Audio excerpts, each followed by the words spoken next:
జగిత్యాల జిల్లాలో SC hostel విద్యార్థుల మృతిపై కుటుంబ సభ్యులు ఆందోళనకు దిగారు. టీఆర్ నగర్ దగ్గర విద్యార్థుల కుటుంబ సభ్యులు ధర్నాకు దిగారు. తల్లిదండ్రులు రాకముందే పోస్టుమార్టం నిర్వహించడంపై ఆరోపణలు వెల్లువెత్తుతున్నాయి. మృతదేహాల స్వీకరణకు కుటుంబ సభ్యులు నిరాకరించారు. మంత్రి ప్రత్యక్షంగా రావాలంటూ డిమాండ్ చేశారు. స్పష్టమైన హామీ ఇచ్చే వరకు మృతదేహాలు తరలించేది లేదని అంటున్నారు. అధికారుల తీరుపై కుటుంబ సభ్యులు ఆగ్రహం వ్యక్తం చేస్తున్నారు. జగిత్యాల నుంచి కరీంనగర్ వెళ్లే టీఆర్ నగర్ హైవే రోడ్డుపై బైఠాయించిన కుటుంబ సభ్యులు పోలీసులు అరెస్ట్ చేశారు. సార్ మేము మాకు కాల్ చేసిండ్రు, సిఐఏ ఎవరో చేశారు, పోలీసులు చేస్తే మేము వస్తున్నాము, మేము వచ్చేదాకా పోస్ట్ మార్టం చెయ్యొద్దు, మేము వస్తున్నాము, మేము దారిలోనే ఉన్నామన్నాం.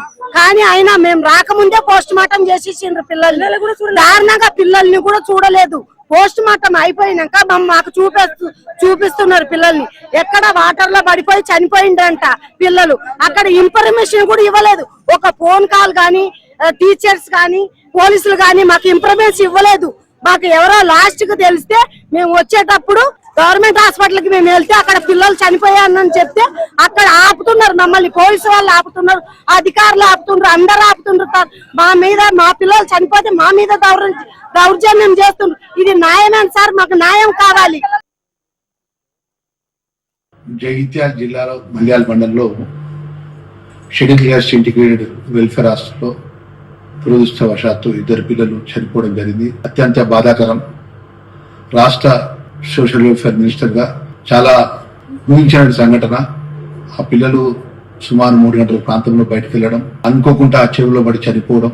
ఆ చనిపోయిన విషయంలో కూడా ఆ కుటుంబానికి నిజంగా తీరని లోటు. ఆ కుటుంబ సభ్యుల తల్లిదండ్రులకు కానీ, ఆ కుటుంబ సభ్యులకు కానీ మేము మనస్ఫూర్తిగా మేము అది ఏదైతే జరగనటువంటి సంఘటన విషయంలో కూడా చింతిస్తూ అన్ని విధాలు కూడా మేము ఊహించడం. అసలు ఆ పిల్లలు అనుకోకుండా సాయంత్రం బయటకు వెళ్లడం, ఆ చెరువు కుంటలో పడడం, చనిపోవడం, శవాలుగా మారడం అనేది అత్యంత దురదృష్టకరం.